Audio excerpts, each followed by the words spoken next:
yeah, you know what time it is. That's right, it's time for Rivals Assemble, a Marvel Rivals podcast. And I am your host, Mark Turcott, and you are tuned into episode 7. And oh my goodness, are we ever going to have a week where we don't have a packed show? Well, maybe we will at some point, but this is not that episode, man. We got so much to talk about, from the Marvel Rivals Winter Celebration to the new skins that are coming, to all the free stuff they're giving away, to the North American Invitational. And we're going to wrap it all up also with a little bit of Cloak and Dagger lore. And to break it all down with me and go through all these details, first up, Mr. Matt Clark. Matt, what's up, dude? What's up, everybody? Stoked to be back. Sorry I missed last week, but yeah, we're going to bring all the noise and all the fun with some good lore and the après-ski Jeff skin, which it's basically bought at this point. Let's be real. Well, is it bought, or is that, can we earn that one? Is that one we can earn? That one's actually free. It's free. So yeah, so you don't have to pay. You don't have to even have to pay a dime for that. But yeah, so we're gonna get into some of those details. And also here, Neil. Neil, what's up, dude? Hey, Mark. Hey, guys. Another week and another week of playing way too much Rivals, but loving every minute of it. That's awesome. That's kind of where I find myself too, is just like I'm literally playing this game. Like if I have a moment that I can sneak in a game, like I know I have 10 or 15 minutes, like firing it up and just don't even need that. Conquest, 5 minutes. True. Yes. Not even sometimes, dude. Like I've knocked out like 2.5, three Conquest matches. If you actually play the objective in Conquest, people pick up the gems. Yeah. That's how you win. You have to do that. Pick up the job. Don't tell the other team that. Yeah, no, don't tell them that. And then also here, as always, Ken's, what's up, dude? How's it going? I need a shower from all of this very pungent bronze-scented sweat that's on me from these competitive games. Where is this going? It's been really bad. You're wearing that bronzer, have you, huh? Yeah, it's not great. It smells really bad. Yeah, we're going to talk a little bit about that, too. We got our the first time here on the show, a new segment that we're going to be going through called the Danger Room, where we're going to give you just some tips for the game, and we're going to kind of talk about the current meta right now, as we're about halfway here through Season 0. But, all right, let's get rolling here, guys. As always here, a little bit of introductions here in the beginning. First up, I do want to actually give a big shout-out to all our new podcast listeners. Lots of new listeners. So, everybody, thank you so much for tuning into the show, whether it's on Spotify, Apple Podcasts, or whatever service you're listening to us on.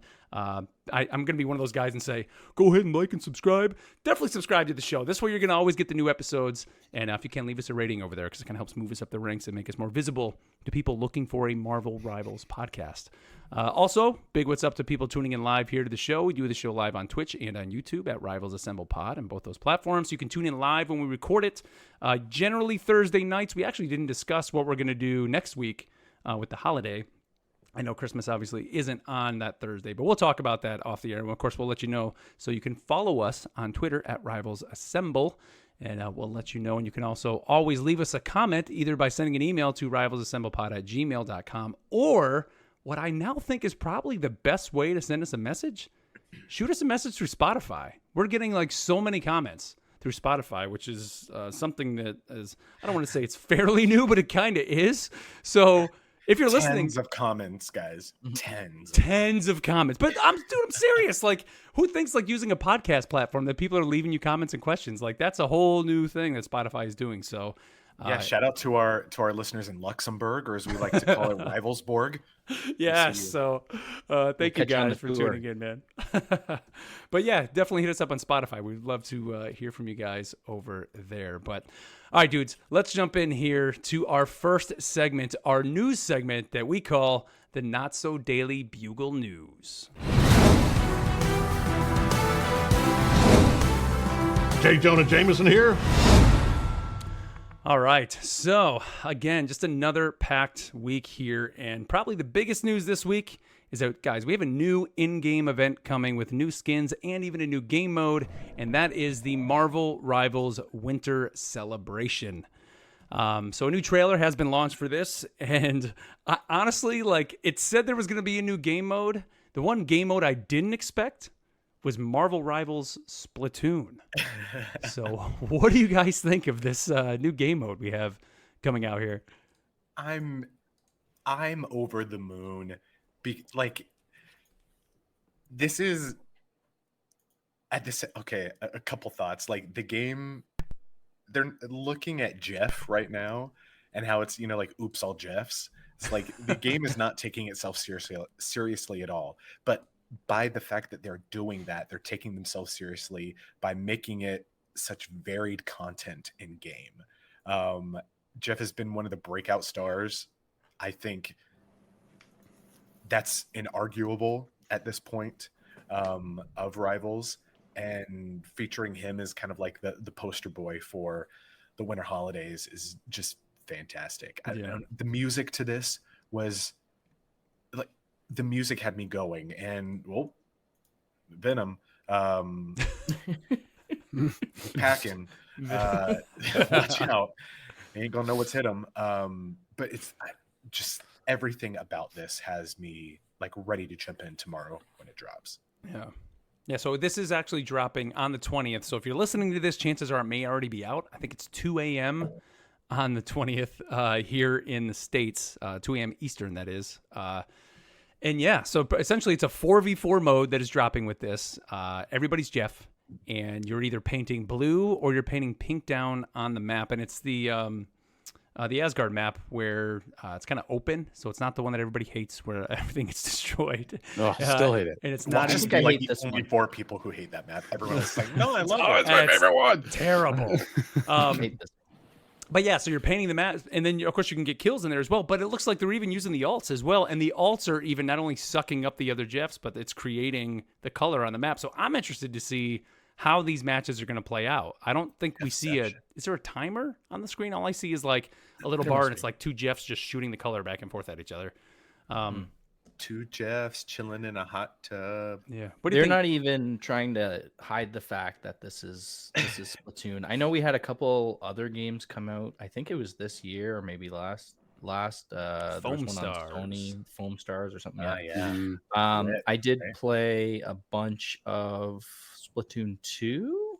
And same. even at the end, they show you like the overhead view, and you kind of like have to guess, like, oh, it looks a little more pink, a little more blue. And I bet you it's going to show up with that percentage bar and slap it in the middle, and you'll see how much percent each side's got, and then see who wins. But looks like a lot of fun for sure.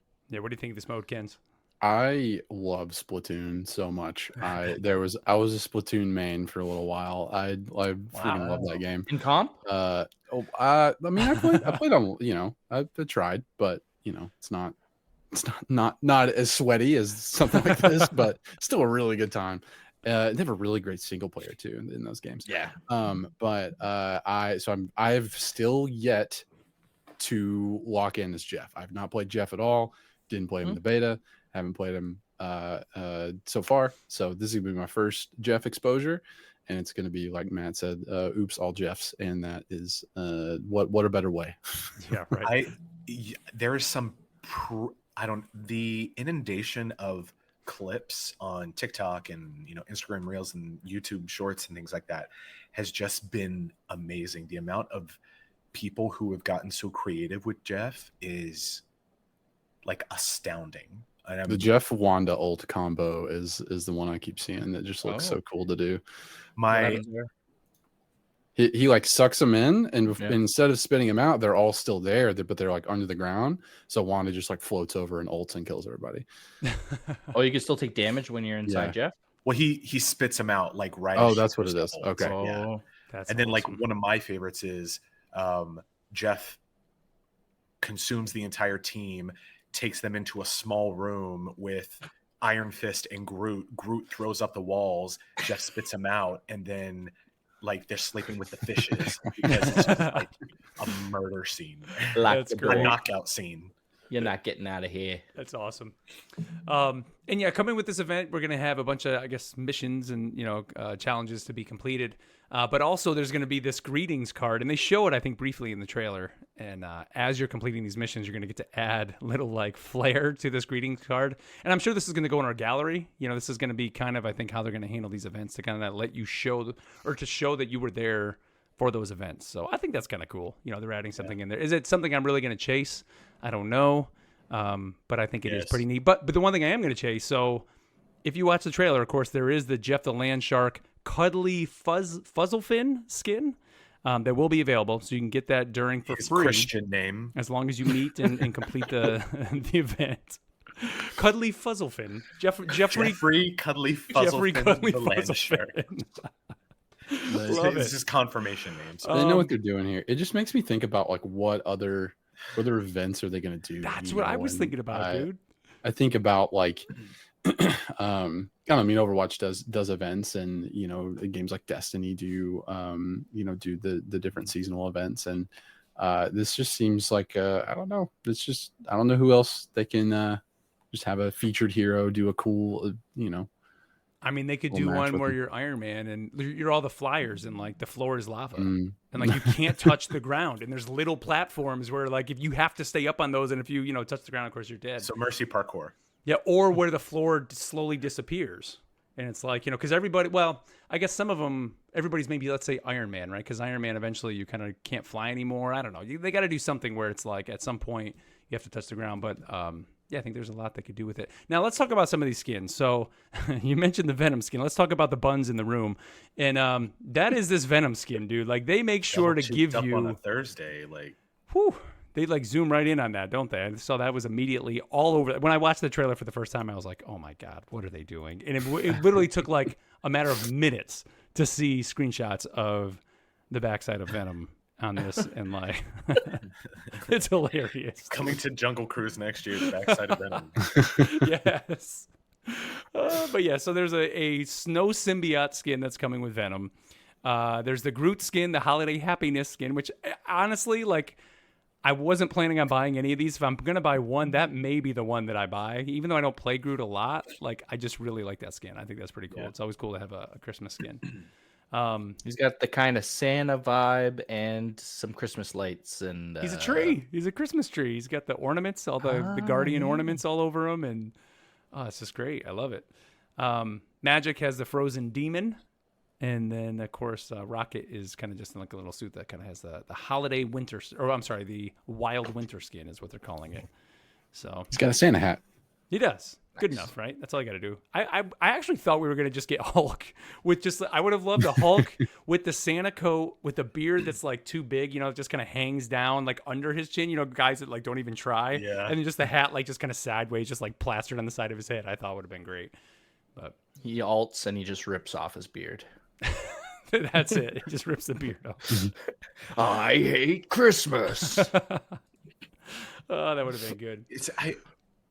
They're just coming out of the gate swinging with these skins because there are so many games that they don't get creative enough, and I feel like I've said this so many times before. Like, this being Marvel, there's a certain standard that you have to be at. So I don't think we're going to get recolors in this game. I don't think we're going to get, basic skin after basic skin. I think we're gonna see like big swings being taken with these. I feel like each hero has they already have their basic recolor, but it's not so much that, but it's only like the 600 blue points or whatever. They don't show them off in the shop or anything, but they do have like compared to the game which shall remain nameless, which is notorious for recolors. This is most ahead of that. Most of these games, that's what they do, right? Yeah, there's usually lots of recolor variants, and I'm sure that there'll be some of that. And like Neil said, they'll be a little bit cheaper, but they're not so far. I mean, they're really dishing them out, high quality ones. Yeah, but I mean, part of it too, I saw a lot of people complaining about like Spider-Man skins, like, oh, it's just a recolor, when like the Chasm skin and things like that. It's like, but that's kind of how the comics are. Like, that's the one thing. Like, if you want to get crazy with how like the Venom skin, has that ever been in a comic book? Probably. Not that I know of. Probably not. Right. But not yet. If you're going to try to stay comic accurate with some of the skins in the comics are just kind of recolor or recolors, if you want to say it. So it's like that's a big difference there. What the developers say as well with skins, you can't go too crazy with it because you want to keep like the shape of them or their right. That makes sense. So you can tell who what it the character is from far away. Yeah. Now, did it say how long this is going for? It just says coming December 20th. It looks like so. Two of the skins, the Groot and Rocket, come out on the 20th, and then the Venom and Magic will be coming out the 27th. But I don't know if it. This says that the Captain America and January Hawkeye bundle will be removed on the 27th of December. Oh, you said January 9th. January 9th, yeah, is when this will go away. So everybody's got a good time. I'm sure they're going to give you more than enough time to complete the event. I mean, even right now, when you go in there, all the I can't believe I can't think of it right now. The event that was going on where every couple of days we were getting the maps, like the Hydra map, Wakanda. Even that, you still have like 15 days. That's the whole season. So I would assume this event, you have that whole time. You're going to have plenty of time to complete it. So get out there, get your free Jeff skin. Now, they also, along with the post over on MarvelRivals.com with this, they did have just the latest patch that actually came out earlier today and put some hero fixes in there. But a lot of it is more just bug fixes. So we're not going to go through all this, but just it's good to know this is now the second or third patch, kind of bug fix. So they're in there trying to crack down on these things. Bug fixes and still no tuning, which I think is cool. That's just letting it ride. Great One point. of the things that I've seen a lot of people talking about is for PC players going in and disabling, or they're having to go into like the files and go in and disable mouse acceleration, I believe it is. But the developers actually came out and said, hey, don't do that. We're working on optimizing it.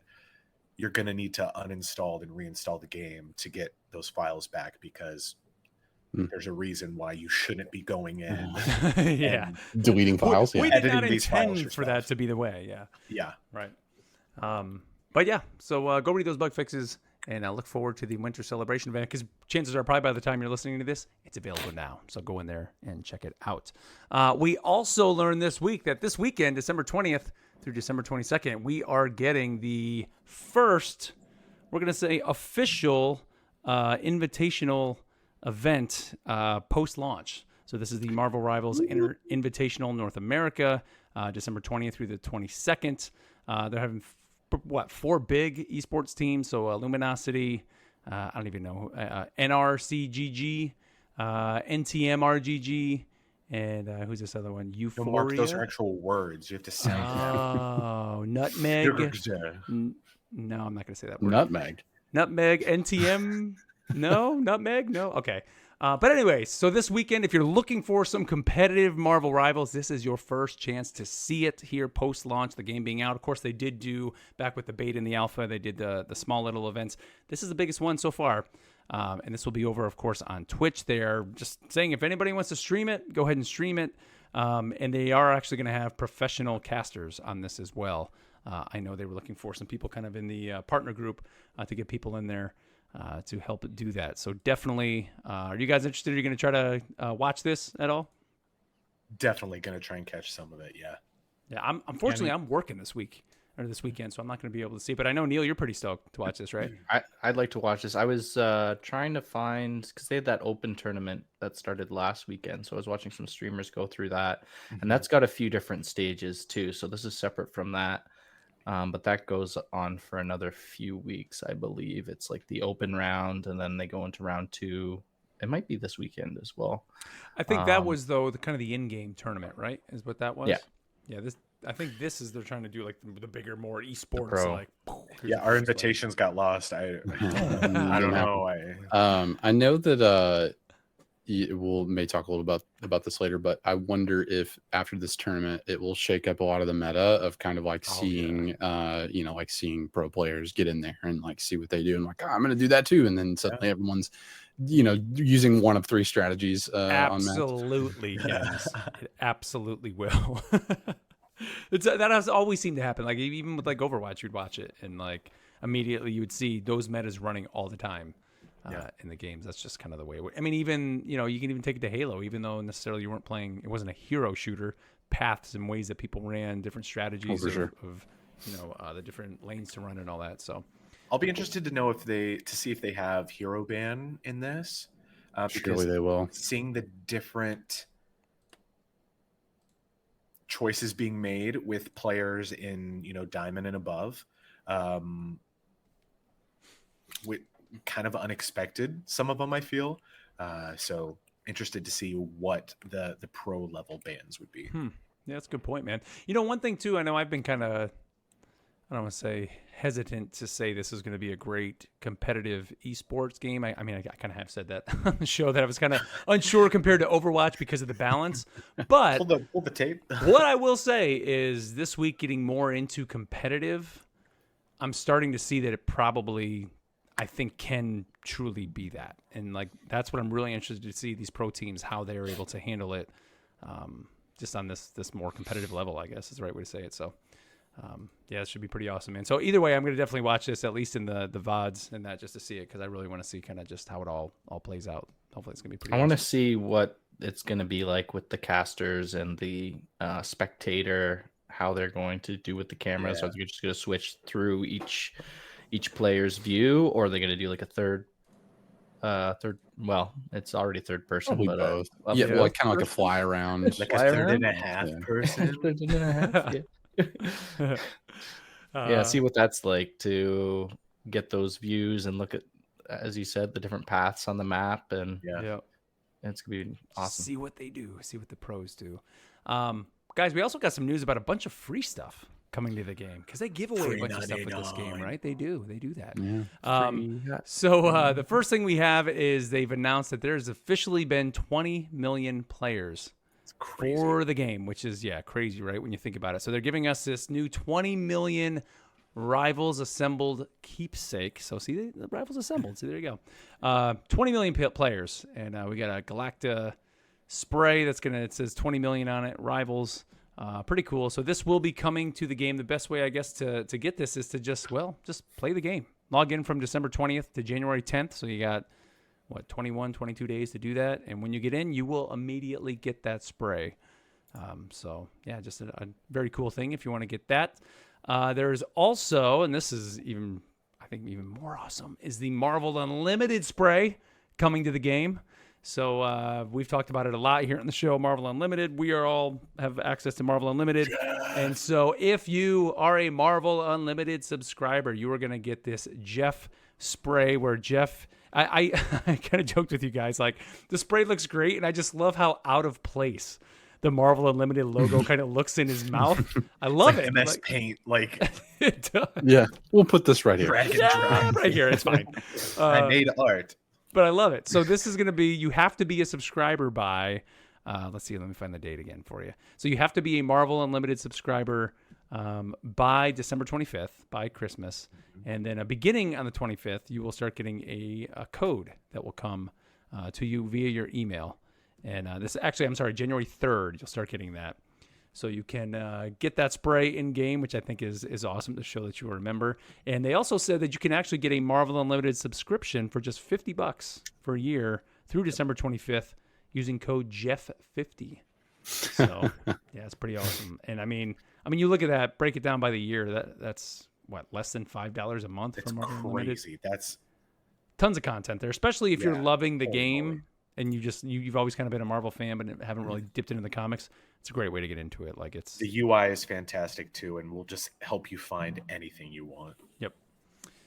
So if you want that spray, I guess if you don't want to read the comics, it's a $50 spray for you, right? Yikes. or you can sub for the No. month. I guess you can sub for the month, but don't do that. Just read the comics. Get the comics. And it works great on the phone too, Marvel Unlimited. Now, also with Marvel Unlimited, and this was kind of in conjunction with that, they announced the first issue of Marvel Rivals Infinity comic, which is exclusive to Marvel Unlimited. So these Infinity comics, if you're not familiar with them, they're actually comics that are designed for a phone. Because rather than a comic that you turn the pages left to right, these you actually scroll up.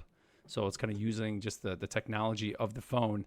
And you just go ahead and read these continuous panel. Yeah, it literally is like one just long panel, which is like super cool when they have these.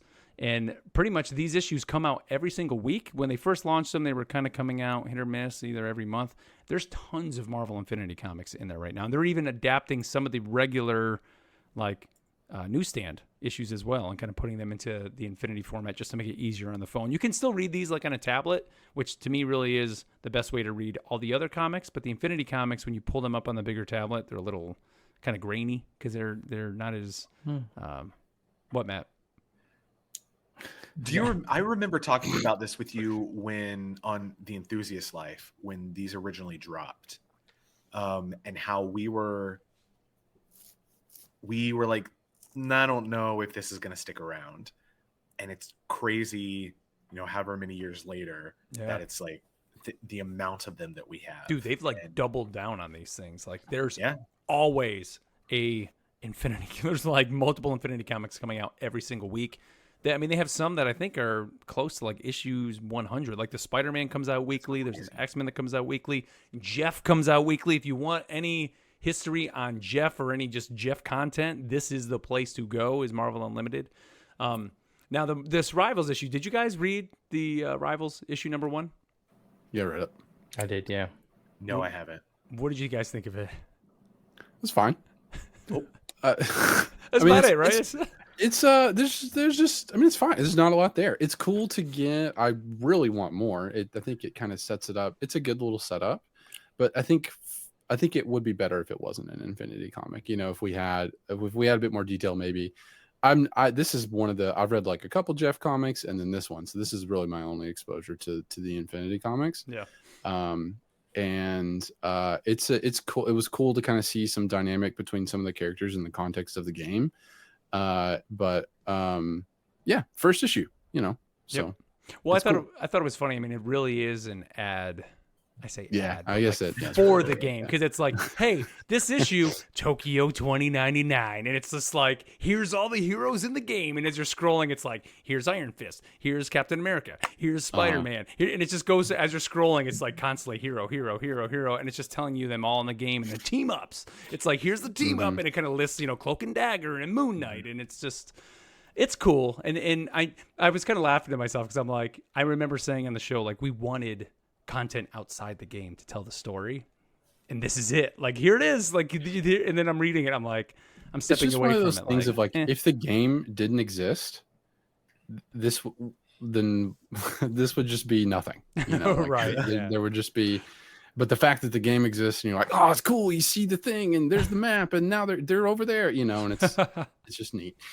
What did you think? Yeah, I thought this was pretty good, actually. It helps me, like, I'm reading the things on the game and learning about the maps, and this kind of broke down more of the Tokyo 2099. And the first half, I thought that was pretty cool, showing all the characters, and it just doubled down my love for Venom and him and Spider-Man having a good back and forth. I thought that was pretty funny and hilarious. I think it may have overstayed its welcome a little bit. Like the second half got kind of like, okay, come on. But it gave you kind of like the background of why you're pushing the map with Spider-Zero. Right, yeah. Mm-hmm. And then, oh no, the other people think that to save the web of life and destiny, you have to not throw it into the cyberverse or something like that. A little over my head what was going on there, but seeing all the characters and they're like, oh, are we friends? Are we fighting? I don't know. Well, we'll see you next match. Bye. Yeah. Not having read it, a couple thoughts. I think this could be like a proving ground for the content.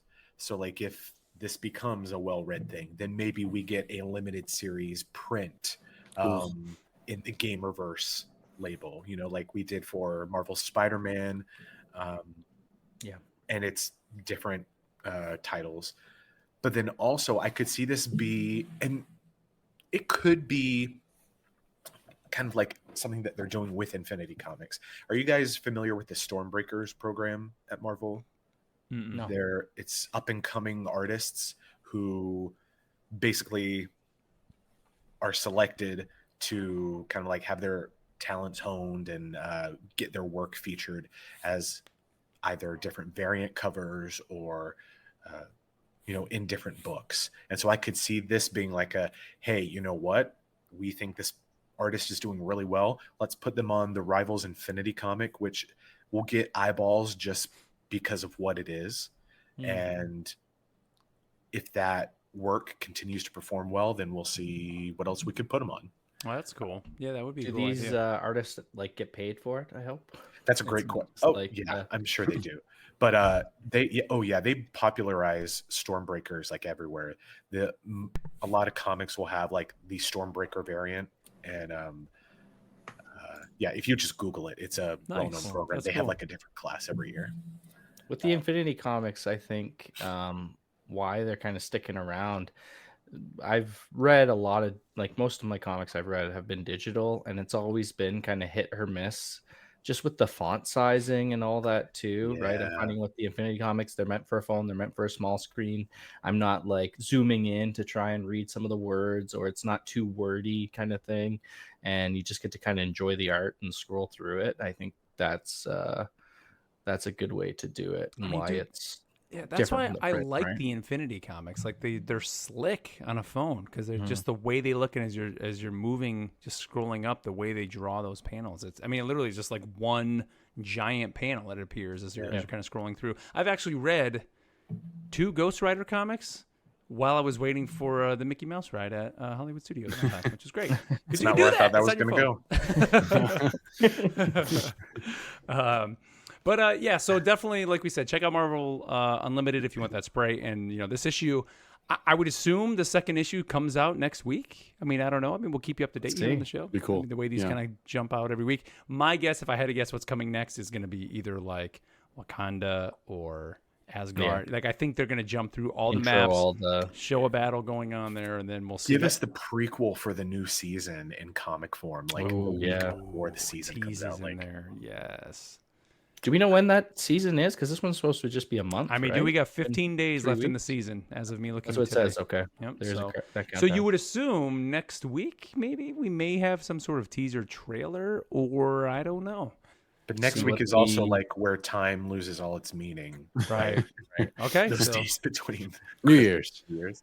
Well, they're in see. China, so their holidays are different, right? call Guan Guan. He'll tell us. So, yeah, call them up. Get him on. Well, I'm excited because they said new heroes as well, right? And new maps, so there's gonna be a lot of drops that There's they're too gonna do many in the next 2 weeks. slices.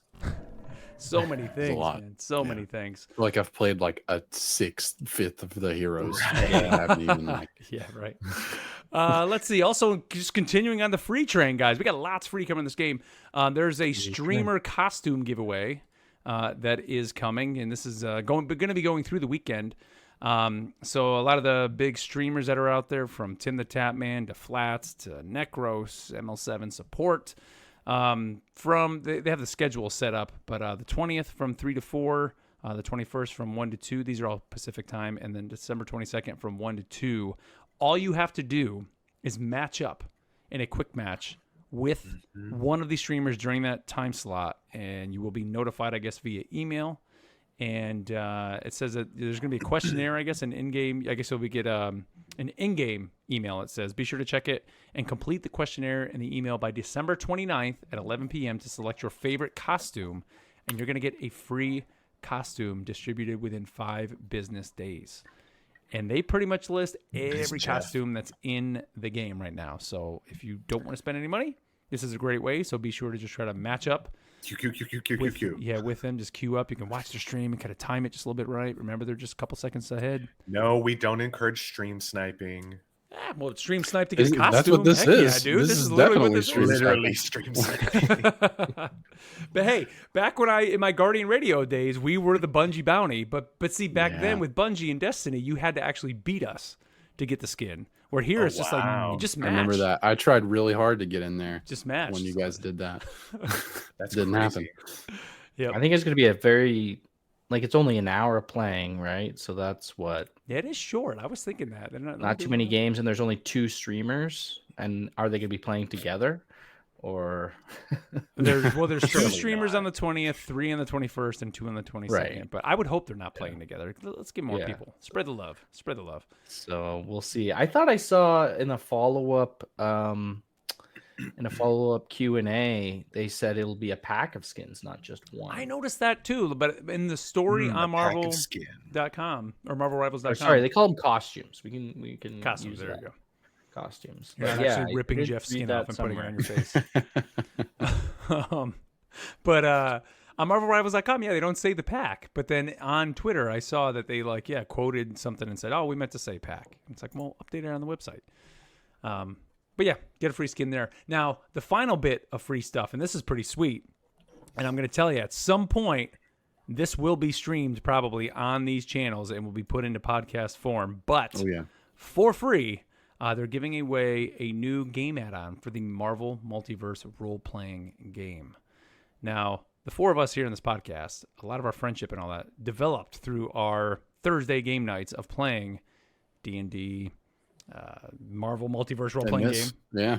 Literally, we played the beta, all that stuff for this game. So they're giving away a free game add-on. It's going to come, I guess, on December 20th. They're giving away 12 free character sheets, including Spider-Man, Hulk, Iron Man, Scarlet Witch, Black Panther, and Luna, as well as an Isgard Royal Palace playmap and a brand new game mode inspired by the Domination game mode. So that's what I'm more interested in, is like they're actually putting out a new game mode. Like, how's that going to work? It says it can be played player versus player or player versus narrator and features quick and easy rules on how to jump into the action.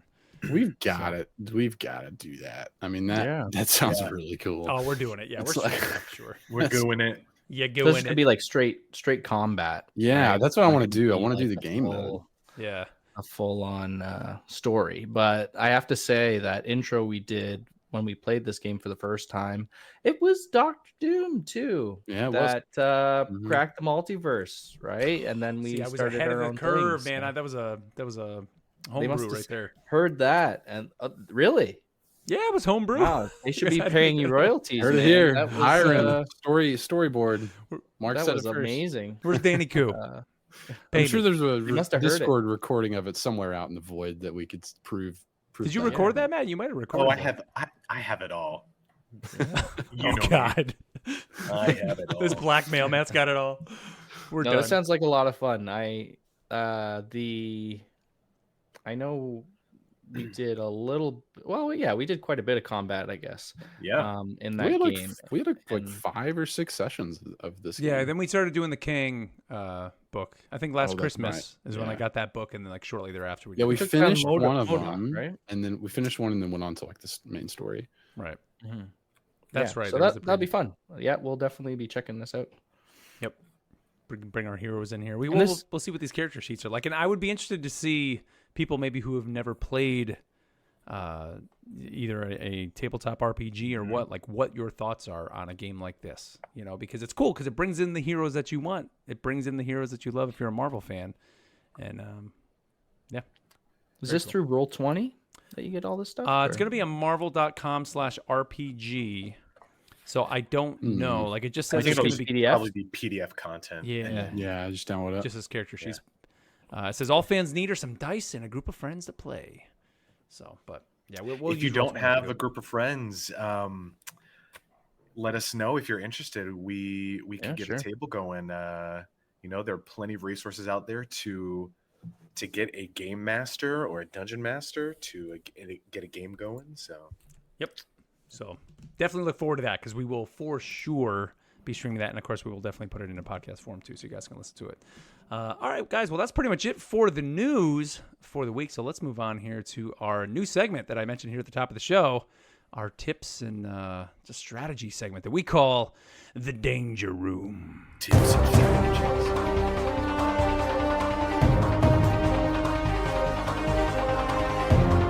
All right. Well, all of us here on the show do our best to be professional gamers like Neil in Canada because he is the only professional gamer here on the podcast. But yeah, so I We'll wanted get there one day, guys. but I did want to talk just this week, just kind of about kind of where the meta is kind of shaking out right now. Because the game's been out now, 2 weeks, 2.5 weeks as we're recording this. Actually, is it Seems like 3 I- weeks. 3 weeks, right? Yeah, 3 weeks because we Forever. kind of missed that bit there. Competitive is out, of course. And like this week, I think I mentioned at the top, like I actually really dove into competitive this week. Now that the really good players are no longer in the bronze, silver, gold. Yeah, I'm out of there. It's a little bit better. Yeah, that's right. You're out of there. It's a little bit easier, I guess, down there to kind of just have fun and not be as just getting crushed every game. yeah. So I'm starting now to kind of really enjoy competitive and kind of just the sweaty matches that are there. But I can really see the difference between quick match and competitive now in terms of team comps. So that's kind of what I wanted to talk about. So what have you guys been seeing? Let's talk about first, I guess, the roles themselves. Like, what seems to be what you're seeing most of? Is it what a lot of people kind of thought going in of a 2-2-2, or what is the layout? Kenz, I'll throw it to you because I know you were kind of mentioning this in our chat. Yeah, first. I have seen more. It kind of depends. It kind of depends on what you're doing. I think I've seen one tank, 3 DPS, 2 healers quite a bit. I've usually been the one tank in that situation, and it's been fine.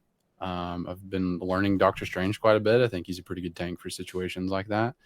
Venom is another pretty good solo tank, but some of the others, I think it kind of depends on what you're doing. If you're trying to dive in, Venom and Thor are pretty solid to solo there. But I think if you're pushing, like if you're doing like a push the cart map, having 2 tanks seems to be pretty solid.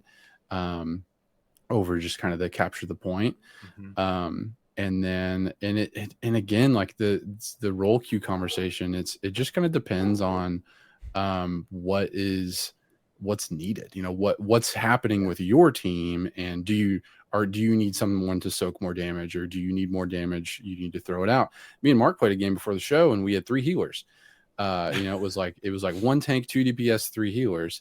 And we didn't win, but it was we went up. That's what we went up against. So we lost. I would say it wasn't us. We lost to that composition. But didn't they switch at one point? Were they that the whole time? I thought we were on Clintar. It was towards the end. Whenever we were trying to push that through the doorway, the second point on Clintar. They had a rocket, a cloak and dagger, and a Luna Snow, which are all. Which can all double as DPS if they and then Hela, Doctor Strange, and Venom. And so it was tough to break through that.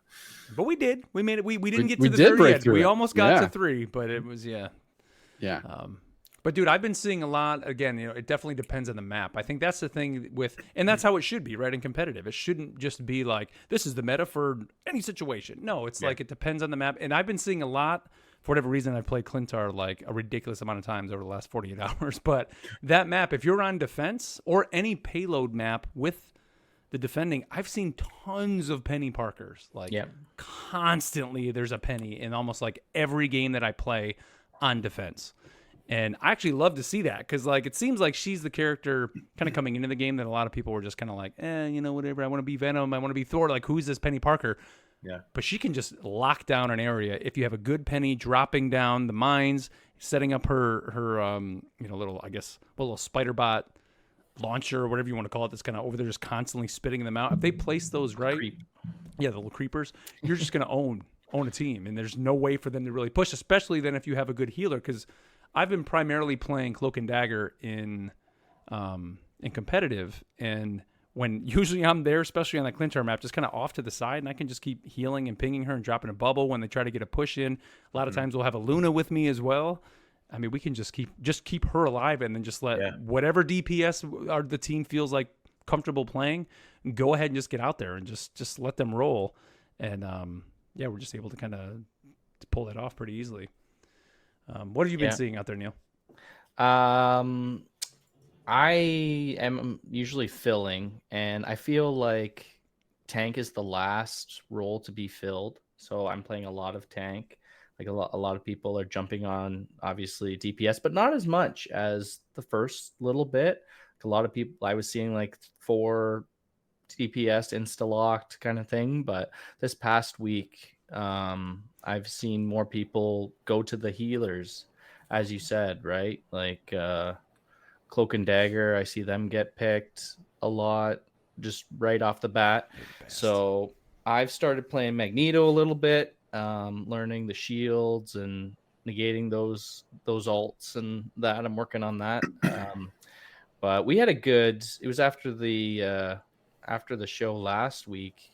I really like seeing Thor and Cap as like a duo tank. Yeah. They're both kind of pretty mobile, and then you also give Cap the extra ability to get that ranged damage. Yep. So I think that's a good kind of tag team if you're on either a point map or pushing. But I've also been doing pretty well with Penny Parker, and I'm happy that PlayStation gave me that free Venom skin because I've been flaunting it all week. Well, I think Penny has become the new meme move. So you know how in the beta it was the Doctor Strange portal at Spawn, which is getting like a resurgence. Dude, now. I had it in a comp match on Clintar. Literally, like we were on defense, and my Strange set it up, and everybody's just standing there, and it just says like, "Great job!" You hear Galactic, and we're sitting there, and then the guy just put in the chat, "Ha ha ha ha ha," and I was like, now "Holy shit, he did it!" It's kind of moved from making it so the other team just runs off the map to where now it's holding it, waiting for Scarlet Witch so she can just pop through with her ult, or forming it above the field, and then Punisher becomes a turret and just melts people from outside of it, and people are getting creative with it. But the thing with Penny now is, racing over to the other team's spawn, webbing up the area directly in front of it, planting your like spider turret thing right beside spawn, so it's continually spitting out those little guys, and then the other team just like door opens, they run out, You're dead, boom, boom, boom, boom, boom, they're boom, knocked out. Yeah, it's pretty fun. Strange. I mean, Ken's and I, just the match we played here before we went on the air, like immediately it was on Clintar again. They portaled us from behind, and I've seen that happen a lot, and have been even a part of that, where I'll have a Strange on my team, and they're just like, hold on, and we just wait, and to the point where even like we would get team wiped, and we were able to actually like just hold up, everybody get together, and then go and take out the other team just by spawning behind them. So I've seen that happen a lot. Like that seems to be a big thing with Strange right now a lot, especially in competitive. What have you guys seen in quick match? Have you seen anything really in there crazy? Like, or is it just? I feel that quick match is where you're seeing. I'm still seeing a lot of the 5 duelist, 1 strategist, or 1 vanguard, which admittedly it is quick match. That's where you go to do that. Yes, you shouldn't feel pressed to do anything specific, but that's also where the crazy chats are coming in. And I ended up turning it off again. I should just know to not leave it on. But I've had some crazy and competitive, which is pretty annoying too. I don't know. It's team makeup.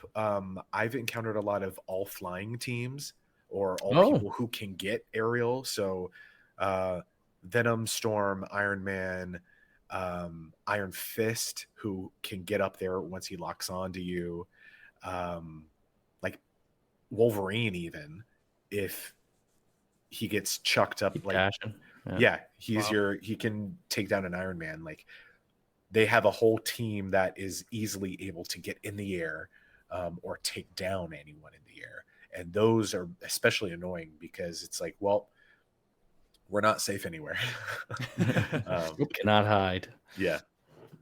I feel like quick match is fairly similar to comp. Like, I'm getting better team matchups or compositions. When it goes crazy, I think is that arcade mode, like the Conquest. Oh yeah, that's when it's like, pick whoever you want. It's 2 minutes, and this is where you go into practice those heroes. Iron Fist every time. That's who I pick every single time. Iron Fist. I'm sitting there just melting faces. But Mark is that guy. I'm absolutely that guy. And the minute I see a high flyer like a Iron Man, I'm like, you're done. The whole match, all I do is go after him the whole time, and I love jump hack. So good. Yeah. I've been playing a lot in quick match. I told you guys the other day, like just Hulk and Cap are the diving to the back line is a must number 1, especially even in comp. Like, you need to be doing that. But like that is so much fun, just like harassing the other team. And I will tell people, like, I've had a couple cases where, I dive. One thing you should be doing is when you do dive, if you're not actually diving a healer, but let's say they have like a Moon Knight that's back there and you start hitting him, but let's say a Mantis comes over or the healer comes over, immediately I just turn my attention to them. Because a lot of times they're just kind of there like, oh, I'm going to heal this Moon Knight. And then if you're Hulk and you suddenly turn and just clap in their face, they're done. Like, you just take, like, pop your like stun. So you stun the Moon Knight and then just go after the healer. And as Cloak and Dagger, I don't see a lot of people doing that. Like I'll have like a Wolverine that'll dive in the back, and then as Cloak and Dagger, I'm sitting there healing like a Hawkeye or whatever it is that's there, and the Wolverine will never turn to look at me. He's just so focused on them that he's trying to take them down, and I'm able to continue the heals, and then we just burn them down. So it's like if you do dive and you're diving a DPS, but the healer is right there, change your focus to the healer too, because like that, if you can get them down, then the DPS goes down a lot quicker too. This is my hot tip. I probably yelled at Neil. I'm so sorry for the comp matches that I've played with you. I don't know. I'm not good enough to get tilted. I don't understand. But it's just like, why aren't we going for the mercy first? You know, it's like, why isn't everyone going for the strategist first? Like that should be your number one move in every match. And it's, I think. Go ahead, Neil. I feel like, well, some matches, I'm the only one kind of pinging anything. I feel like people need to. You're learn a very where the good ping pinger. is. I will say that. And like when you see those flyers, because they just, or even an Iron Man or whatever flying up above, like they're if you see them doing some damage, I ping them right away, and I'm like, everybody, look up, let's take care of him. Yes, it stays on them too. So if they go behind a wall, Yeah, you can kind of see them for just a second before it goes away. Yeah, so make sure you learn what your ping is. I know I play controller and I switched it to X because I moved my jump, but it's an important thing. You can just tap it as long as you're looking at the person. It highlights them, and if they're low health, I think it changes the symbol too to kind of show that hey, they're almost down. So that if you're gonna do any sort of communication, just throw that ping on, and even after you die, you hit the ping button, and it'll point to the person that killed you. So they're like, "Hey, this guy just got me. You should avenge me." I would say, especially in comp, you need to be definitely ping there, and especially if you're playing a strategist, because like I don't want to say you're running the field, but you can see more of the field than your frontline people. So like you need to be, because a lot of times you'll have a Psylocke or a Scarlet Witch start trying to creep up on the right side. Or have you guys had like the Jeff rush? Yeah, I started seeing that, like Jeff just rushing to the back line, like with his little, and then he'll swim away. Oh, it's crazy, man. So if you see that, you need to be pinging that so your team can see that for sure. Yeah. If I had tanks. If I had any tip for competitive right now, it's that there is one of the best things I've seen is that there's an audio setting. You can go into your audio settings, and there's a combat mix setting, and in there you can turn on an audio cue for team kills and when you have team members die. And so it's just, so there's like the big like knockout sound where it's like whatever, like there's that big one. And then there's like you can change it to where there are these tiny little pings. It's a different sound for whenever your teammates get a kill and whenever they die. And so what that does is that because a lot of times, like I'm not always looking at the kill feed. Right. But then if I hear that sound, I look up there and I'm like, oh, we just got 2 picks. It's time to go. Like, let's push, or we just lost our strategist. Let's hold for a minute. Yeah. Otherwise you can get locked in and not be paying attention to those details, and those little sound cues can be helpful. Oh, that's nice. Maybe it's just because of the way I play. It's like, how do you not see the kill feed? So it's like I never look at it. Captain America's down, Hulk is down, so and so and so. I was like, yeah, I know, it's right there in the corner of my screen. I always think it's so funny when people are like narrating who they've killed, and it's like, yeah, I get it, I know. Well, that's me, man. I'm always narrating who I kill, but like, yeah, I think that's I a get good that tip. though. I kind of want to. I think I want to turn that on because I didn't know that was a thing you could do that. I'm usually just because, especially in comp, I'm playing usually that strategist. I'm seeing those kills. That would definitely help because a lot of, like, even when we were playing earlier, Ken's like the bubble with Cloak and Dagger is huge for the push. Mm-hmm. And so it's like knowing that maybe you got a tank down and a DPS, like a melee DPS down right there by the payload, let's say. I want to push the bubble up a little bit further so you can step up. Or if, they, let's say, took out one of our guys, I want to put it back so you can step back into it. Like, I hate that when you drop the bubble and it's like, then you start stepping back. It's like, oh, fuck, I put it in the wrong place, like, no. Yeah. And so, like, that would be huge to kind of know that, like, when it is that time to go, especially when you're playing on a team and don't have comms. Right.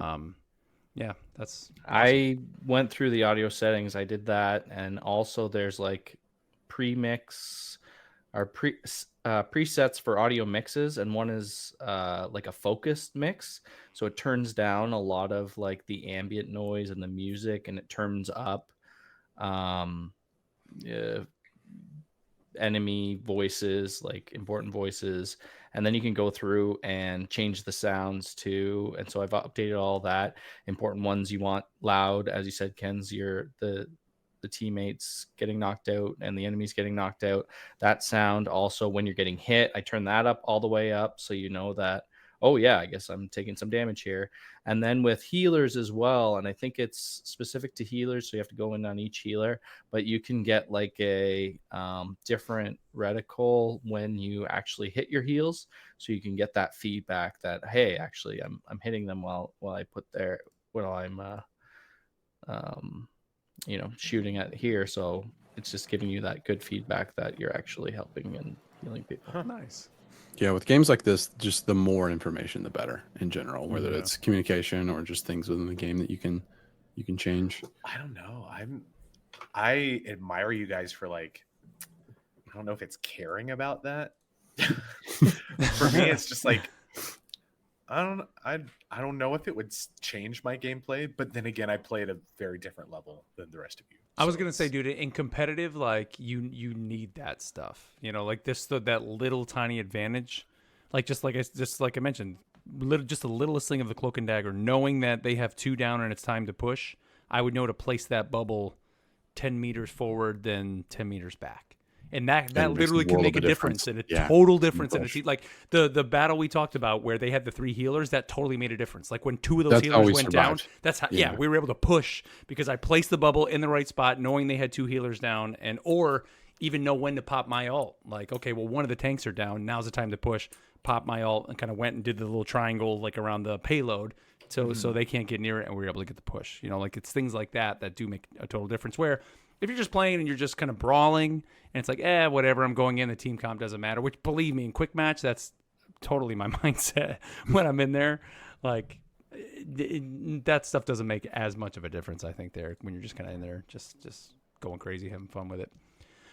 One quick thing, and this is not necessarily, I guess, a tip, but is there any heroes that you've not noticed being played? And the one I'm going to bring up that I have only seen a handful of times, and every time I do, they're usually not being utilized that well. I don't think I've seen like one good match with this character, and that's Black Widow. Like, I've had her in a few matches, but and this is like total even in the game's lifespan so far.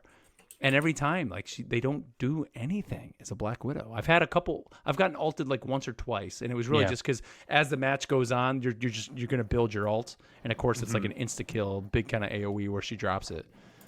Well, it can be if you use it right. True, but have you guys noticed like a good Black Widow? I did have I think I agree with you like 99%, because I did have one Black Widow in a game the other night that absolutely carried our team, had like 38 kills. Just like they were like, you guys, and they were communicating well. They were a great team player. They were like, you guys keep diving the healers, I got the tanks.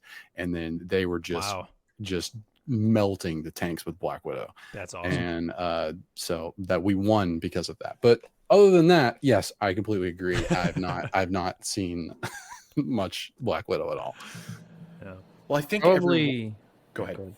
Oh, probably her and Storm is another one. Storm is tough. Much of. Yeah. Oh wow, I've seen a lot of Storm, like a lot of Storm.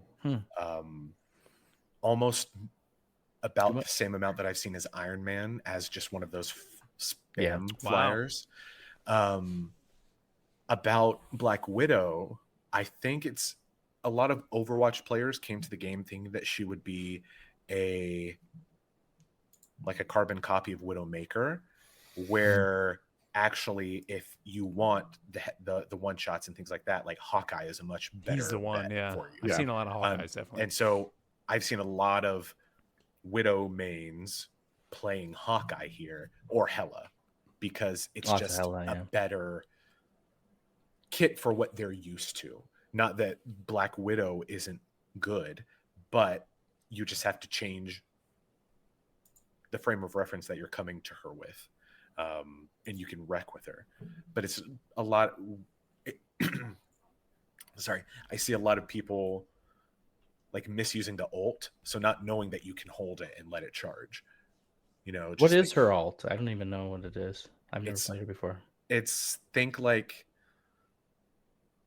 a Samus blast, Okay. but like AOE. Or Mega Man. Remember Mega Man? You can hold the Maybe. Mega Man X. charge it Yeah. up. And so it's I even forget the ult line because you don't hear it that often. Yeah. you don't. Okay. So you just hold Yeah, it, and I then it's can't an even AOE kind of Yeah. kind of And thing. in Like the, a lot of the other alts. in like the character trailer, you see it wreck. Right. But That's people not utilizing it player. the best. Yeah. Another character, I think that number 3, so those would be top 2. Number 3 is Black Panther. I don't see him very often either. You know what? I don't see him as much as we did in the alpha and beta, and I think that's because you have characters like, I mean, I'll say Iron Wolverine, Fist. but I think the big one's, Iron Fist. I think Iron Fist, because he kind of has that auto target. And Jeff. Sure, Jeff. But I mean, Iron Fist, dude, like that's why I play him in Conquest. It's like you just point at the enemy and you're locked onto him and just bang, bang, bang, bang. And the minute they start doing any damage, hit your defense. So then you punch a little bit more, and then if your health starts going down, just jump around like an idiot. And like they can't follow you and shoot you, and you just get out. Like it's just I don't want to say he's such an easy character because he's not, depending on who you're up against. But he's much easier than a Black Panther. You can make a lot of mistakes with Black Panther and just be destroyed constantly. Yeah. Where it just seems like Iron Fist, it's so much easier to be that melee. To me, he's the easiest melee character in the game, I think. The only one that would maybe come close would be Hulk, maybe. Because Hulk just with the shield and everything that he kind of has going on in his health pool that he has. But other than that, Iron Fist, it's just like, you just point at the enemy, and like when you get a little bit close, you see that yellow icon, hit the button, boom, and you're just like da-da-da-da-da, and you're just nonstop, jump maybe once, and you're kind of on the other side of him, point at him again, keep kicking him in the face, and you just, I mean, literally, that's how you play him. It's crazy. So, haven't seen a lot of Namor, and I feel like in the beta, definitely in the alpha, he was like, it was everywhere, every match. And then in the beta, he was still there too, because it was just like I'd have nightmares about that foghorn. Mm-hmm. But you just hear to be like, whale.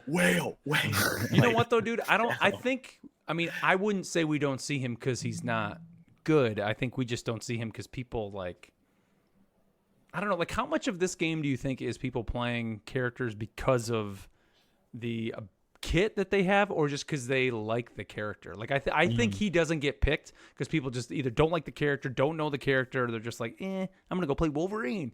Where Namor, if you played Namor, like he is great. Like trapping the turrets, and you got that extra spear you can throw, and then the turrets are focusing at him. He's got a killer ult. Like he is a great character to play, and so I don't think that's why he's not getting played. I think it's just like, you know, where I would look at Black Widow and say Black Widow's not getting played just because she's like difficult to play.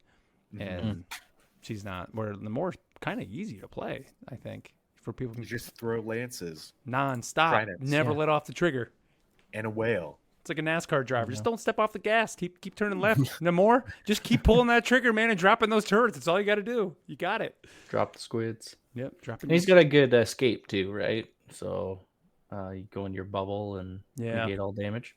It's nice to have while you're learning what else can be coming at you. Yeah, that bubble in the alpha, I just remember it was insufferable. It was everywhere. Yep.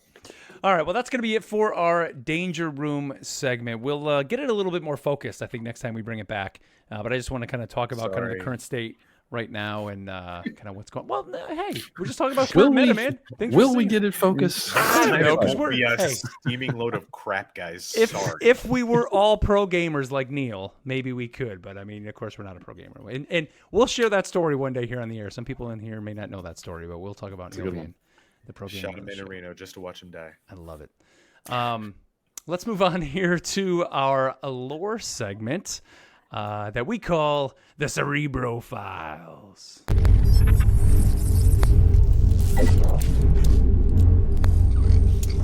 All right. Well, this week, folks, we are talking about Cloak and Dagger. And if you asked me going into this game, or told me, I guess I should say, that Cloak and Dagger would be my most played and probably the hero that I'm the best at, I'd be like, what are you, crazy? Yeah, Mark. Yeah, they are. They're the hero, like I said, in comp. I'm moving up the ranks, boys. As Cloak and Dagger, they're the ones that I even got the little proficiency, little knockout icon for them. Yeah, that's cool, I man. love them, dude. They're great. That just everything about that character I love. So, Matt, I'm gonna throw it to you. Give us the history and story of Cloak and Dagger. So they are two characters. They're for all intents and purposes. Really? What did you know? What did you guys know about Cloak and Dagger coming into the game? I had Marvel. It was either the 1990 or 1991 collectible cards, and I remember the Cloak and Dagger card, and then I remember going to the comic shop and seeing the comics, but never reading anything about them. And then just knowing they exist, but never really focusing. And I just knew the guy had the cape, and he just like engulfed them. That was about it. Yeah. So or anybody else? I remember seeing them in some appearances, but kind of like what Mark would say, they didn't really ever seem to do anything. Like they were just kind of we're Cloak and Dagger, and then we're gone. And I never read anything that where they were like full frontal, but whoa, what's under that cloak? Marvel Max series. And so, no, but the show that came out, I was really excited for because it came on after one of my favorite Marvel comic series, which was Runaways. And the Runaways show was the first season, at least I thought was incredible. Yeah. And then it was like they were doing all these, like, we're going to do all these little mini series with Marvel on Hulu. And so I was really stoked for Cloak and Dagger. And I think it was even like, it was MCU, right? Technically. So it was technically all in the same thing. I was a little disappointed in that show, but that's really it for me. The first time I heard of them was probably, I don't know, a couple of years ago. I got my first big Kickstarter. I bought the Marvel United board game, and it came with all the stretch goals, and there I have like a couple huge boxes of minis, and it was the X-Men, I think the X-Men base game. So this came, I don't know, it was one of the stretch goals or whatever, but they came as, I think they're two different characters, so you need both people to play it, but they kind of can snap into one base kind of thing. It might just be one. I don't remember actually, but all I know is Cloak got like to pick up people and move them over to other spaces, and that's as far as I got. He is a teleporter. So okay, good, like varied experiences.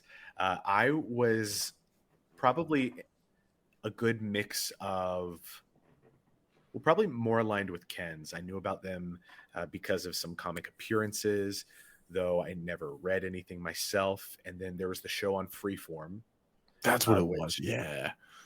It is on when to Freeform. I watched it on Hulu, but it aired on Freeform, Yeah, which is it's a on Hulu thing. Small plug for Runaways. If nobody has read the book, so watch good. the show. Oh my god! Like, give me Nico. Get some Runaways in this give game. Give me Arsenic and Old Lace. Give so many good characters. But that's for our other podcast. So let's talk a little bit about Cloak and Dagger. First appearance is in 1983, I believe. March 1982. 82. Okay, well, good year. Fact check. Facts first, everybody. You are correct to believe that they're not super big or popular. They've had a few different comic runs throughout the years, but none of them have been particularly long. They're not in danger of getting an issue 1000 of the Amazing Spider-Man. These, like, their first volume was 4 issues, which I read this week. Loved it. Yeah, I think you would you agree, Mark, that it's the type of story that it's not a huge overarching not thing. At all. It's a street level slice of life. let's check in with these people, and then maybe next year we'll have another little story about them we want to use. Love that though. It's- Love dude, stuff like that. It's the world outside your window that Yeah. Stan Lee Yeah. always wanted Marvel to be. And I mean, 1982 I think the miniseries come out in 83. I think maybe that's Yeah. why. So that is 1983 New York City. Like, you know, people think of New York City today, and of course there's crime and stuff like that that's there, but it's very cleaned up.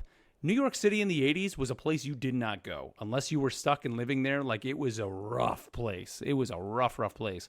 And so that's what that miniseries is all about. It's like Cloak and Dagger themselves just showed up kind of from where they were from to New York City to try to get, just a different path in life. And they kind of got hung up with the wrong crowd, like almost immediately when they stepped off the bus, literally.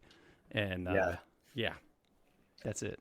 It's so basically we've got Tandy Bowen, very 80s name, Tandy. Love it.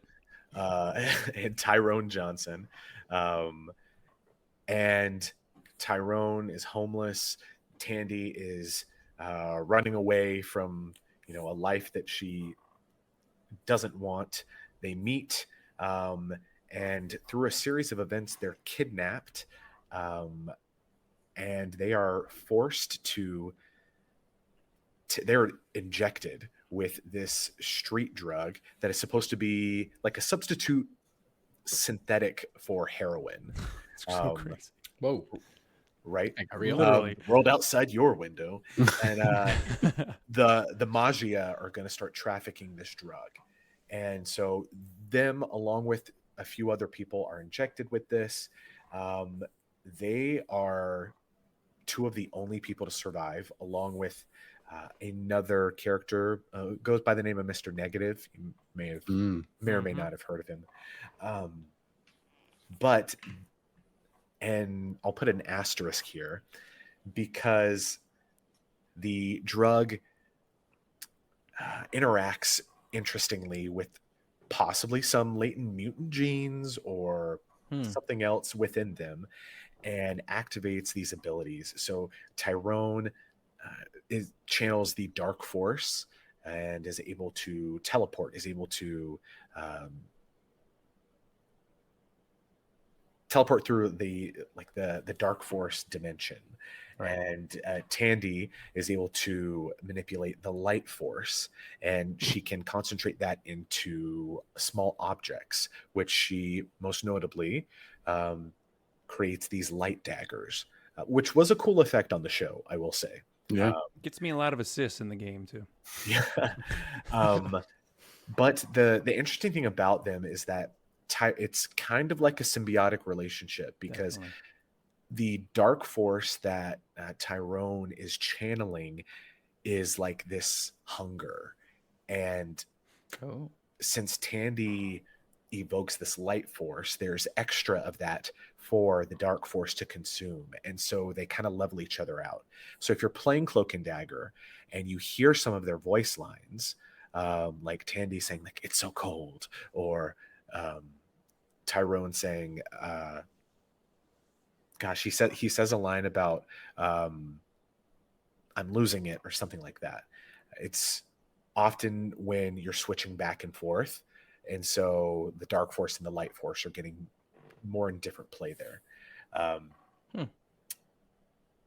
I think they missed the boat, like Tandy and Tyrone. They didn't want to call them TNT.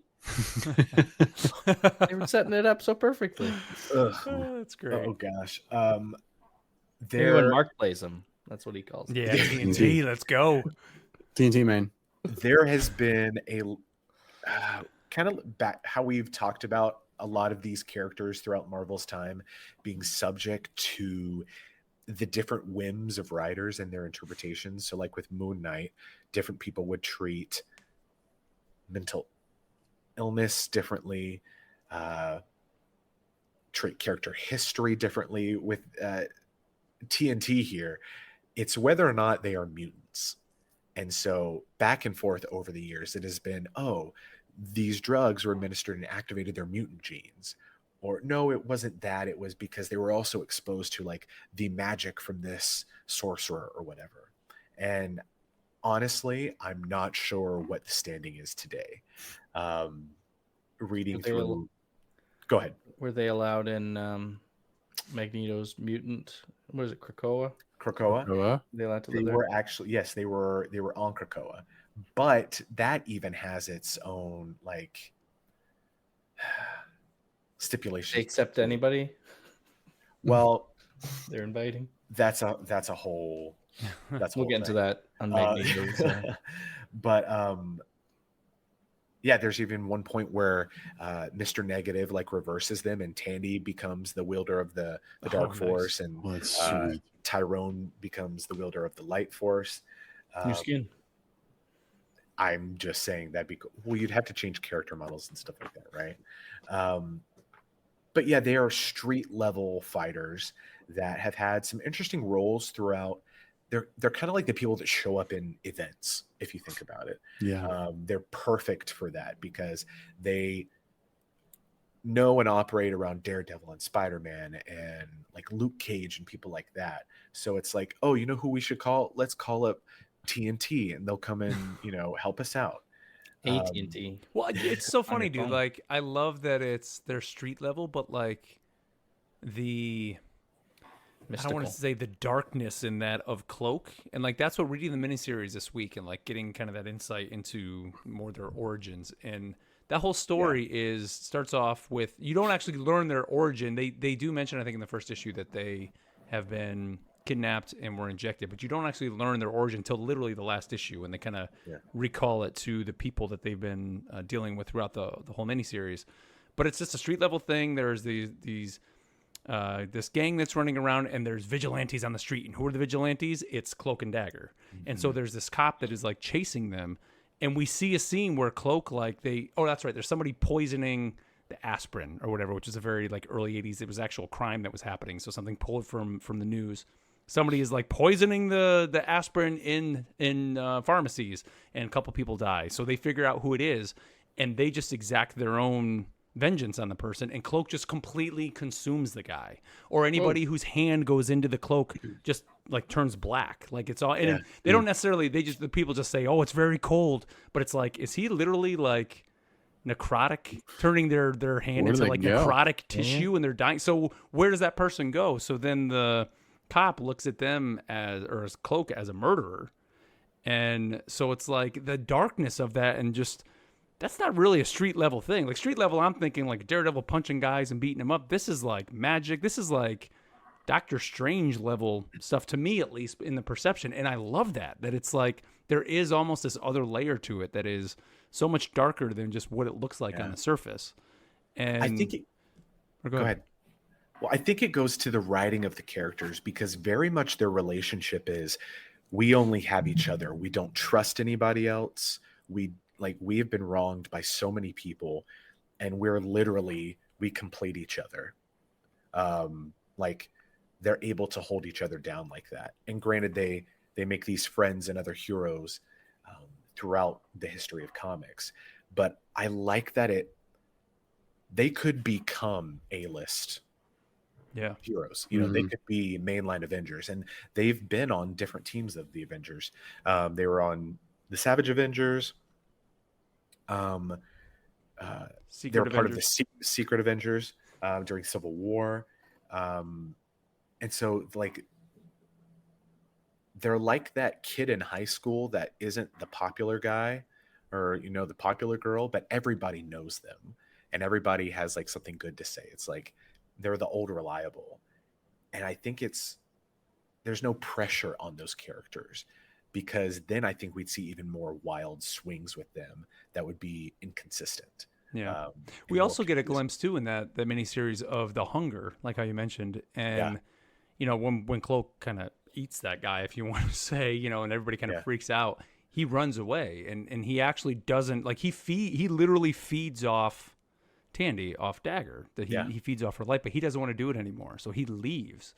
And the only way to feed that hunger is to consume other people, I guess is the right way to say it. And so like there's that whole tension there. Like, is he a hero? Is he not? Like, if he's not if he doesn't control his hunger, like what happens? I mean, I don't want to say it's on the same level as Venom, because obviously Venom just seems to be eating because he's just eating, right? The symbiote is just always hungry. But like, it seems like Cloak literally needs to be consuming something, or he will just phase away. I don't know, like he will literally die. It works out because Tandy has to expel the light force that she has. I think, we start to see that. Yeah, she's like, after basically. so long, if she doesn't expel it, she will get physically unwell. And so it's this it's literally like a perfect symbiosis between the two of them. They literally help keep each other up and healthy, which is such an interesting character relationship. But yeah, you can look up their history of event appearances. They were in Spider Island, they were in Civil War, they were in Absolute Carnage, the Fall of X, the Fall of Krakoa, and all that. So it's like all the benefit of being like the A-listers, but without having to do the grindy work, I guess. You just get called up. I mean, they even make them do such opposites in their backstory. So Tandy's mom is like a celebrity actress, and she's from, she's a millionaire, has all this money, and just wants to run away from all that. That's why she goes to New York. Where Tyrone is a man who stutters, who can barely speak, and his friend dies because he was unable to speak, and his family has no money, and his family's struggling, so he runs from that. So they're like total polar opposites, even on their social standing. It's like, the writers of these characters like really kind of created this perfect balance between the two of them. It's actually pretty neat, man. I love that a lot of the characters we've been spotlighting are really just like diamonds in the rough, like just hidden gems of Marvel that, sure, they make for great playable characters in a fighting game, but also like if you take advantage of that deal and get Marvel Unlimited, like you're getting quality content and get your free spray. I would, learning more about them and the possibilities and things, I think it would be cool if we got an expansion of Cloak's teleportation ability, because he's widely used as like the bus. It's like he is the teleporter. It's like, okay, we're gonna go into Cloak's cloak and he's gonna open up a portal here and spit us all out. Just like when you're waiting with Lucio at spawn in Overwatch, it's like we're waiting for the bus. What could be a way that's not necessarily Doctor Strange portaling or Jeff? I've been using just food for thought. the cloak. Do you use it a lot? It's my escape. So pretty much It's I'm also always good, I'll be dagger, doing my heal, shooting my heal wall, and then when I know, like, you start to get in the rhythm when I'm just gonna call it the damage wall of Cloak is up, I'll quickly swap to him, do the damage wall, switch back to her. The minute I get jumped, and if nobody's there to help me, I quickly switch to him, hit the button with the cloak and rise up, and then try to kind of get either just kind of be erratic in how I'm going up, and then be pointing at whoever's trying to jump me. And then the minute I come back, then I start damaging them. So as I'm floating down, I'm just trying to damage them, and hopefully by that point, a teammate did a little bit of damage to them, and then we're able to knock them out. And they jumped us and feel dumb because we took them out immediately. They tried to jump me, and I'm like, no, I'm in my cloak, gone. Do you have a slow fall Yeah. when you're outside the shadow mode or whatever? Yep. With both characters, or it's just when you're just him? Well, with him, when you do your cloak and rise up, when you pop out, you slowly fall down. Okay. Yep. So It's a great counter to Iron Man's ult, to Scarlet Witch's ult, to any of those big AoE things. Yep. It's just Everybody's invulnerable within that. if they're in So when you if they're do in the that, bubble. any hero that's around you goes into shadow and becomes. And actually, I think the match Ken's you and I played, we actually had that. We had a Scarlet Witch get into that. So whoever's right there, and it actually is kind of a small little area too that you're going to get. It's not like this. It doesn't massive last area. super long, and it doesn't last long either. So you got to time it just right. So like I want to say, even depending on where the Iron Man is, if he's dropping his ult on you, like you kind of got to wait till it's in flight to then quickly hit it. Like if you hear him like Maxima, if you hit it then, by the time it gets to you, you may be out of it by that point. You've kind of wasted it. That's a good point. That's why I'm surprised you say you rise up, because I've used it and it's like you don't have time to rise. Oh yeah, you do. No, you hit it, Yeah. boom. The minute I hit it, and just right up. Well, but granted, I'm playing with the controller I'm using with the buttons under the bottom, so I'm hitting it. But if you with your stick, right, because you have your jump on your analog stick, so the minute you hit that cloak, just click your stick right in, and you're just going to go up like immediately. Yeah, just click your stick in.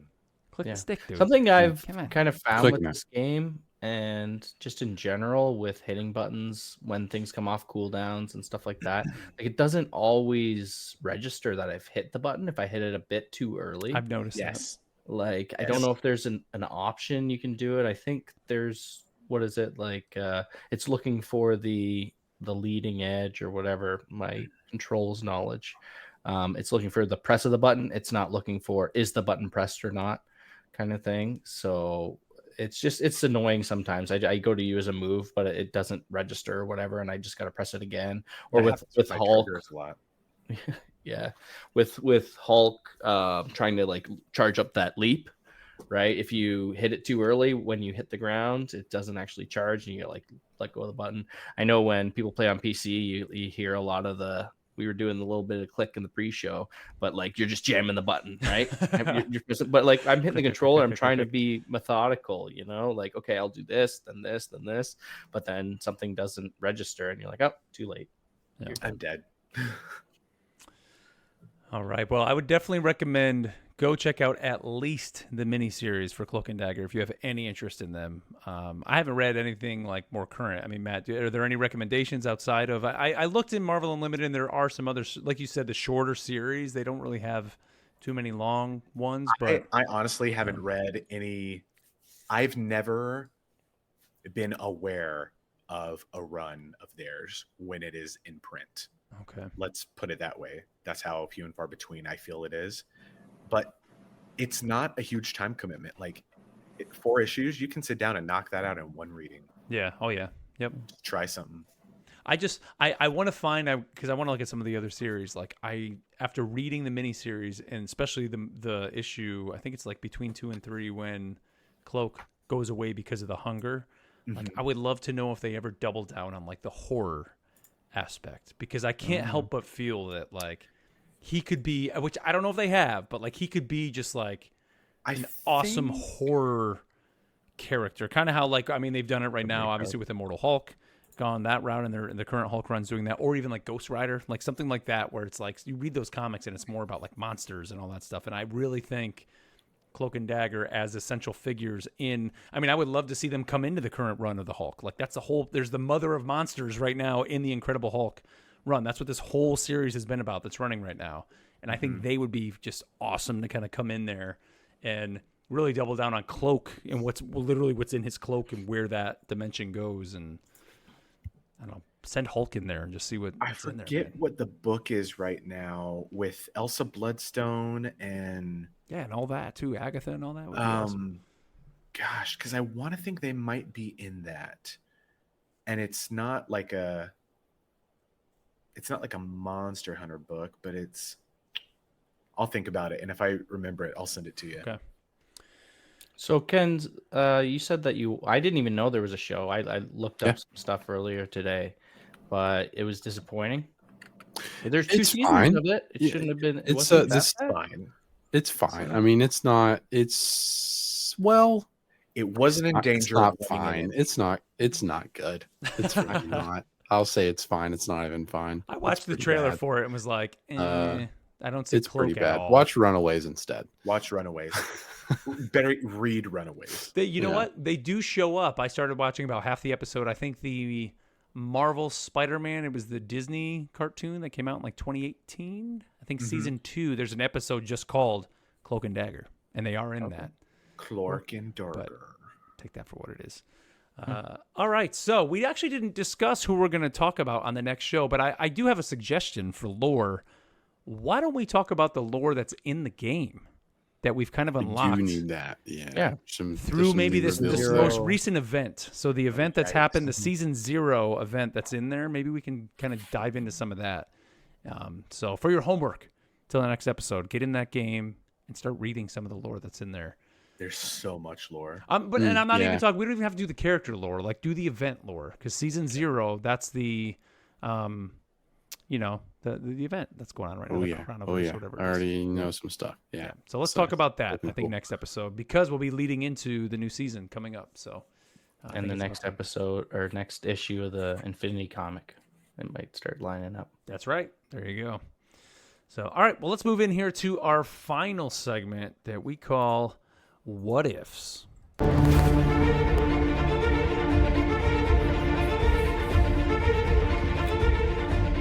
right. Now, our What If segment, of course, is a segment where we get you involved with the show. And don't forget, you can always email us, rivalsassemblepod@gmail.com. Leave us some messages over on Twitter @rivalsassemble, or, like I mentioned at the top of the show, send us a message on Spotify. It's a great way to get in touch with us, just like Corey Barefoot did. And this is more just kind of a comment. And Corey, this one I think made all our days when we saw this. He said, "My new favorite podcast. So glad I found you guys for my Marvel Rivals fix. Podcast is amazing. Keep it up, guys. Was so happy to jump in my car and see a new episode this morning." Nice, Corey. Thanks to you, dude. Corey. We decided to do another episode. This one's for you, buddy. Yes. Corey, put some MVP. socks on. It's too cold. You're gonna lose some toes. Yeah, but thank you, Corey, for that message, man. We really did appreciate that. I think that it was like early in the day. I think we got that. I was like, "Oh, this is great, man. I like that." Let's see. We got another one here from Tyler, and this was some more feedback on last week's episode. He said, "Can't believe you guys are complaining about the monetization. They give away so much for free, and you guys are sad that you have to do challenges for free currency. Like, bro, just request the entire game be free while you're at it." It is, isn't it? I mean, I got to say this. I was a little confused saying that, when I read this, I was like, Tyler, like, did we complain a lot? Like, I spent $100 on this game. Like, I don't remember complaining that much. And I talked about loving the challenges. I think he's probably talking about me. I'm a cheap dad, so. Yeah. But my point is, update. I guess I bought the season pass this week. Yes, season pass. So Technically, Neil, like being a cheap dad in Canada is being like a run-of-the-mill dad in the U.S. because of the exchange rate. If you really think about it. right. Yeah. Get it together. He's got that You pro know, gamer money, though, US. dude. So we're Yeah. all on the same level here. Yeah, but I got that. But I think that they would just, they have obviously done the math on it, but making these skins just a bit cheaper, I'd be happy to buy more of them, right?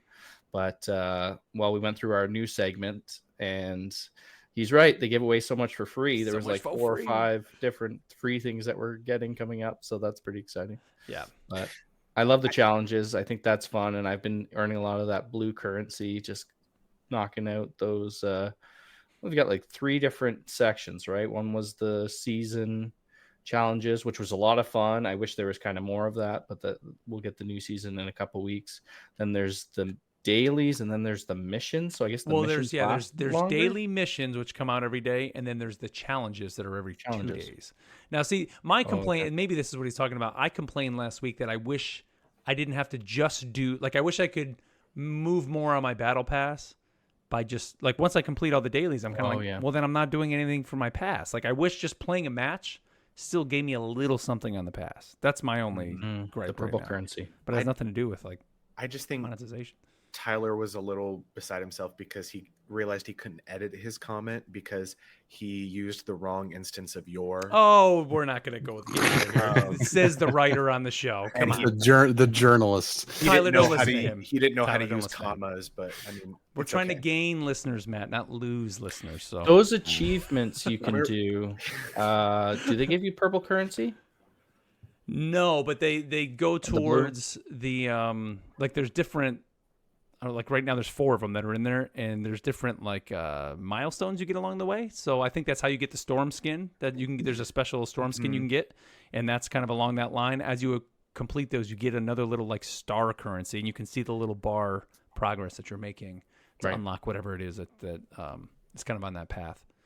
So, but it's not currency to use in the store. Too many currencies. That's my complaint. That's the free to play game model, right, man? That's what they do. Yeah. Let's see. We got another one. This one came to us from Timothy Palmer, and he says, "Hey guys, possible what if? What do you think about a season about the villains? Also, I do not think Doctor Doom will ever be a playable character, but maybe a boss fight. Your thoughts?" Now, I will say, I think it's been Got a lot of stated, thoughts. which kind of did disappoint me, that they said there will be no PvE in the game, Oh, which sucks. But that's not to say, what if they did a mode where it was like a 4v1 mode? So it's like one person is Doctor Doom and the other 4 people got to take him out. Which, I mean, they've done that in Overwatch, right? Where they had like what was do they it? call Somebody that was thing? like Reinhardt or something? right? Or the Yeti? Was it the Yeah. Yeti? Or like you're on this map and it's every man for themselves, and you can become Doctor Doom at one point if you collect this special gear, and then all the other players have to team up and take you out. Oh, that was Fortnite. I think they did that already. Oh, dang it. Oh gosh. Would be cool though. This would be great. It would be. I think we're gonna get him. I think that'll be the.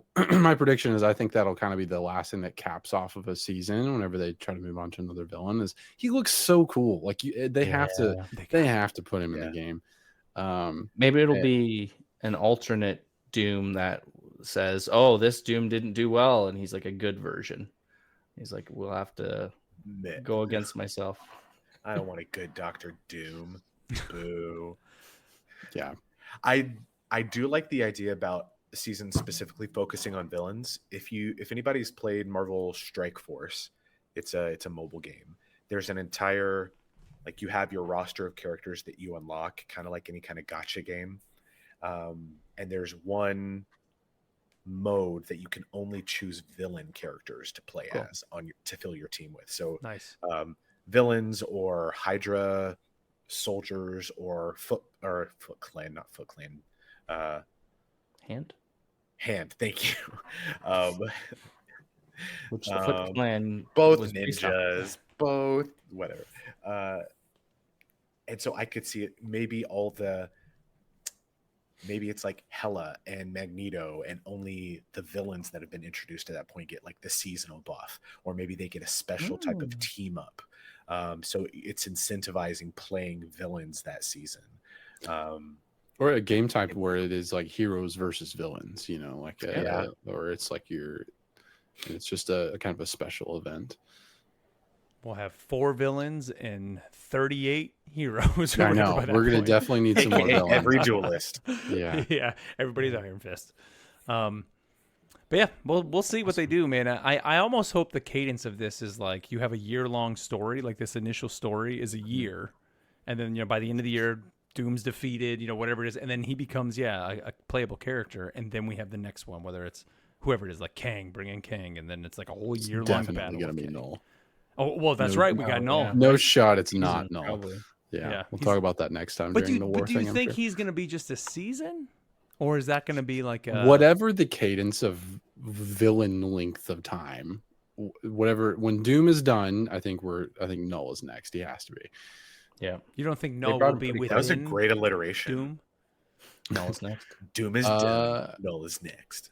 I don't know. They could do that. I wouldn't like it as much, but I could see them having Null be kind of like a sub villain. Yeah, kind of like the story during this season. He's just a strategist. Like we're at Clintar. The Guardians have crashed their ship on Clintar. Of course, Star-Lord is going to do something dumb to unleash Null's fury. That suddenly, he's like, "Wait a minute, what are you doing on my planet?" And then he becomes this kind of sub boss kind of within the story. Well, I mean, have you guys seen would be a war thing for next week, but have you guys seen like the Black Panther Null thing? There's so this I saw this on Twitter. It was a thread that in the what do you call the little war cards in the thing that you're unlocking, the gallery cards. Yeah. There's one that has like that. I forget what the name of like the spirit, the Panther lady. So like Black Panther is like in front of, he's like kneeling in front of her, and it's like in the water it's the Panther, but in the image it's her, but she has Null's dragon on her chest. Oh, nice. Yeah, and I haven't actually seen that in game. It was just on Twitter, so that may be completely not a thing. Read more. Yeah, in game. Well, we'll be talking. Have you seen that, Matt? I haven't seen the pictures, but I've read the lore, and I don't know if you guys want me to talk about it or not. We'll talk about it next week. Let's save we'll save it. It's a little teaser. You'll read it and your homework. Give me that. give it to me. One more Let me write here. that down. This one comes to us from Angel.m22, and he says, how do you feel about quick match staying open and comping Overwatch style role queue? I mean, we've kind of talked about that here over the last couple weeks. Obviously, it's not in that state right now. I mean, I think that personally, I'm still kind of twofold on both, especially now playing a lot more comp this week. I think it just makes it takes one less stress factor away, I think, when you do have the role queue. However, I think in a game right now where I'm starting to see now that we don't have as many strategists and vanguards as we do duelists, that it would kind of, I don't know, hinder some of the things. And saying, I mean, we just talked about it in the comp section or in the danger room section about how, you know, it's not the 2-2-2. Like, what are they going to do? Come up with different role queues for different maps? Like, okay, well, Clintar, it's best to have one tank, 3 duelists, and 2 strategists. So that's how it is here. But then when you go to Asgard, it's 2-2-2. Like, I actually do kind of think it is right to allow players to not have the role queue right now. I think we've kind of talked about this as an option, but I just had a thought in thinking about, so like in MMOs, like in World of Warcraft, you know, if you queue for a dungeon and you queue for you're locked into a role of tank, healer, or damage, but you know, there's 3 damage, you know, a tank and a healer in those games. And if you queue for damage, your wait time is going to be a lot longer than if you queue for a healer or a tank. And so they could, you know, if they really want to do something, they could do something like that, where you're not locked into, you come to the game and then you pick whatever you want. You can play within that strategy, but it's like, yes, this is what I want to do. You're selecting damage, and maybe you have a little bit of a longer wait time because there's more there. But ultimately the game kind of stays the same once you're in the game. Yeah. I mentioned Pokemon Unite, man. When you go in there, even though you're kind of queuing into a game, you kind of say, this is the role I want to play. Like, maybe you do that. Even if it did just use the rule of thumb of 2v2v2 or 2-2-2, but once you get in, you can swap it up a little bit and allow you and not force you to basically black out those other roles and force you to play DPS if that's what you came in as. Yeah. It'd be cool to just kind of say, okay, here's 2 strategists, here's 2 duelists, here's 2 vanguards that want to play together right now. Let's link them all up, and then they can swap on the fly if needed. They can do just the 1 vanguard and the 3 DPS, because that's what right now the map that they just got the luck of the draw on. This is what's going to work best for their team comp against what they're up against. That would be a cool way to do it, I think. So like, it'd be cool if we got it. I don't think anybody's hurting without it right now. Yep. No. And No, I've definitely changed my opinions on that after the first week. I'm like, oh, okay, yeah, a lot of duelists, a lot of that. It would be nice. Like, I played a lot of Overwatch and did the role queue thing, but people are figuring it out, and it's nice to be able to swap if it's not going right anyway. Yeah. And the team ups, you gotta hit those team ups. They are good. And you don't want to limit the what heroes can team up. Like, that's if right. You want the we did mention that last week. We forgot about that. That is a big deal too. All right. Well, that's going to be it, guys, here for episode 7. Big thank you here to everybody for tuning in. Like we said, of course, reach out to us, rivals.assemblepod@gmail.com. Hit us up on Twitter @rivalsassemble. We do the show live, and next week, I mean, we'll talk about it off the air, but we'll see next week. I don't know if we are going to go Thursday or at some point one of the days next week, but we will definitely get a show out to you guys next week for sure, because we're going to have to talk about that winter celebration, no doubt. And, of course, the big competition this weekend. Be sure to tune into that. We will be talking about that next week, kind of how this the first professional invitational, how that's all going to go with Rivals Assemble being the spotlight. I know there'll be a lot of people tuning into that, because I think just like us, a lot of people are interested in how this game is going to play out as an esport.